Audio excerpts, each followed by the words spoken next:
البحر ورزقناهم من الطيبات وفضلناهم على كثير ممن خلقنا تفضيلا قرآن الله أكبر রব্বুল আলামিন বলেন ওয়ালাকাদ কাররামনা বানি আদম আমি বনি আদমকে সম্মানিত করেছি বনি আদমকে মর্যাদা দিয়েছি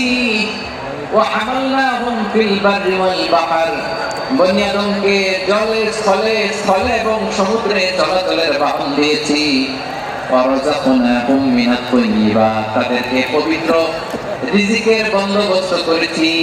ওয়া ফাদ্দালনাহুম আলা কাসীরিন মিম্মান খালাকনা তাফদীলা আর আমি আল্লাহ যাদেরকে সৃষ্টি করেছি তাদের মধ্য থেকে বনি আদমকে আমি শ্রেষ্ঠ বানিয়েছি আমরা শ্রেষ্ঠ আমরা আশরাফুল মাখলুকাত আমরা কি এই যে এমনি চিল্লাচিল্লি করে জিজ্ঞাসা করলে বলে না আমরা আশরাফুল মাখলুকাত আমরা কি শ্রেষ্ঠ সবার চেয়ে সেরা আমাদের মতো করে আল্লাহ কাউকে বানায় নাই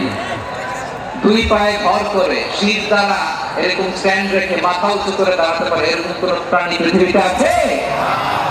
এজন্য আল্লাহ বলেন ওয়ালাকাদ কাররামনা বানি আদম আমি বনি আদমকে সম্মানিত করেছি তাদেরকে আমি মর্যাদা দিয়েছি তাদেরকে আমি যত মর্যাদা দিয়েছি আমার কোন সৃষ্টিকে এত মর্যাদা দেই নাই করেন সুবহানাল্লাহ I have dignified the status of the sons of Adam. আদমের সব সন্তানের মর্যাদা আমি বাড়িয়েছি আল্লাহ এখানে বলেননি ওয়ালাকাদ কাররামনাল মুমিনিন আমি মুমিনের মর্যাদা বাড়িয়েছি বলেছেন আল্লাহ এখানে বলেন না ওয়ালাকাদ কাররামনাল মুসলিমিন আমি মুসলিমের মর্যাদা বাড়িয়েছি আল্লাহ বলেছেন ওয়ালাকাদ কাররামনা বানি আদম আমি বনি আদমের সম্মান বাড়িয়েছি হোক সে মুমিন কিংবা কাফের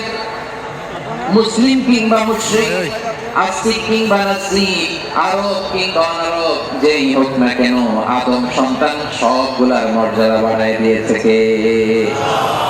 সবার মর্যাদা আল্লাহ বাড়িয়েছে মানুষ হিসেবে মর্যাদা বিশ্বনবী ইসলাম ইহুদির লাশ দেখে দাঁড়িয়ে গেলেন তার লাশ আমার যশোরের ভাইরা আওয়াজ করে বলুন তার লাশ ইহুদির লাশ দেখে দাঁড়িয়ে গেলেন সাহাবারা বললেন ইয়া রাসূলুল্লাহ আপনি দাঁড়ালেন যে এটা তো ইহুদির লাশ বিষ্ণু বললেন আওয়ালাইসাত নাফসান এটা কি মানুষ নয় এটা হোক ইহুদি হোক খ্রিস্টান এটা তো মানুষ আমি মানুষ দেখে দাঁড়িয়েছি আই স্যালিউট দ্য হিউম্যানিটি আমি মানবতাকে সম্মান করেছি বলেন সুবহানাল্লাহ তাহলে এই জমিনে মানুষের মর্যাদা বেশি হোক আস্তিক হোক নাস্তিক হোক মুমিন কিংবা কাফের আদমের সন্তান বলে মানুষ হলেই তার মর্যাদা বাড়িয়েছে কে আমার কলিজার টুকরা যশোরের ভাইরা মানুষের মর্যাদা আল্লাহ এত বাড়িয়েছেন মানুষ জীবিত থাকলেও যেমনি মর্যাদাবান মরে গেলেও মর্যাদাবান সুবহানাল্লাহ পড়েন মানুষ মরে গেলে